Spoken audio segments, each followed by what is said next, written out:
runner, maybe you're new to this whole running thing, and maybe you're kind of even scared to call yourself a runner, or maybe you really want to get started, but you don't know how, you don't know what to do, and it's all really overwhelming, and maybe you're saying, that's not for me, I can't do that. I mean, I kind of want to try, but I don't know what to do, just how do I start running?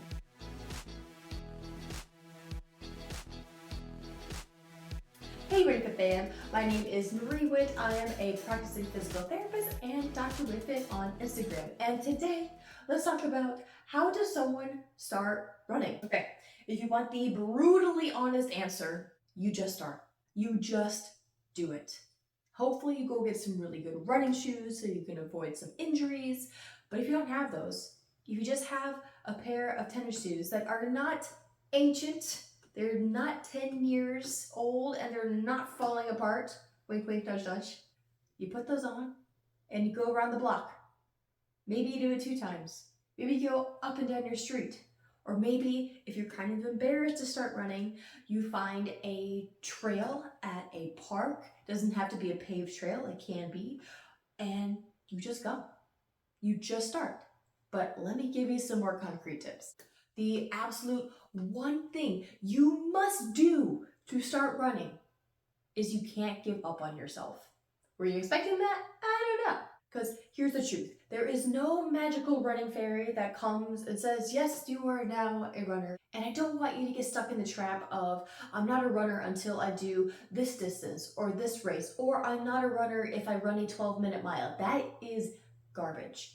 If you run, you are a runner, and that is how you start. Now, if you're super brand new to this, I will admit a 5K plan can be very helpful because it gives you clear, concrete steps and tips and tricks to help you figure out, what is this going to feel like? What is this going to mean for my body? Do I have to run a mile all at once? Am I allowed to take walk breaks? Yes. Yes, you are. So, before I dive into much more, I do have a free 5K plan for you on my website. I will link that below. But something you need to know as a new and beginning runner, or maybe someone who just wants to start, is it is okay to start by running 30 seconds. That's it. You run 30 seconds and you take a minute or 2 to walk. And then you just repeat that. I promise that is how a lot of 5K plans start. At least some really good ones, if I'm honest. If you find a 5K plan that is telling you to run a mile right away when you've never run before, I would suggest steering away from such a plan, because what that can do is that can put too much stress on your body, and most likely it's not going to be fun, and then you're just not going to want to continue because you're going to be frustrated because it sucks and it hurts, and maybe your knees start to hurt, and it's not a good look. So how you start is by finding a way that you can run in a way that you enjoy. That is genuinely how you start running. So if that means you like to go on a track and you like to time yourself how fast you can go around half the track or the whole track, then do that. Or if you prefer to run outside on a dirt trail, then please go out and run there. Stop as you need to rest and recover, because that is actually a strategy that some pros and elites do, especially if we're talking about sprinters, okay? These sprinters, unless they're doing repeats, are not going to sprint around a track nonstop for an entire practice. That's just not doable. Physiologically, also not healthy, and physiologically kind of impossible for you to sprint like 100% full out sprint for 2 miles. I have not seen an athlete, a runner, do that yet. If they have, please let me know. I would love to look into that. But our bodies aren't made for that. So I don't want you to assume that your body is failing because you can't run super duper fast right out of the gate. And this leads me to the second thing you need to know about getting starting. The second thing you need to know about starting to run, there, words, is don't be afraid to run easy, okay? What this means is I don't want you to feel you have to sprint those 30 seconds we talked about, right? We talked about running for 30 seconds and then taking a minute or 2 to walk and repeating that, maybe up for 10 minutes. What I want you to focus on in those first 30 seconds is honestly a running pace that you enjoy.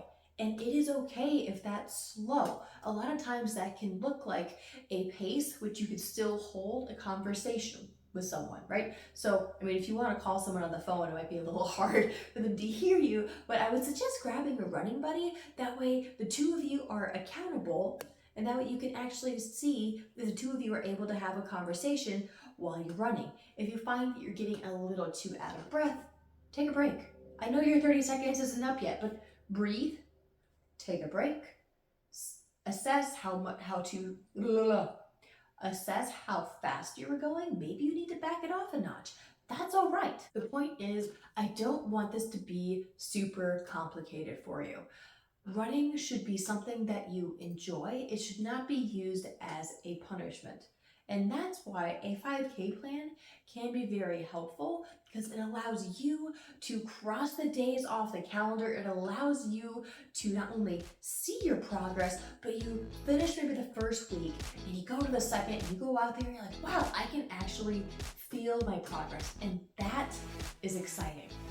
So please grab my free 5K plan. I want you to begin to see, feel, track your own progress in the most clear, non-confusing, non-overwhelming, non-shaming kind of way.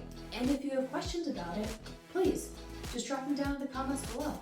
And since we're at it, I would love if you would subscribe so we can hang out here more often. And as always, Running Fit fam, dare to train differently.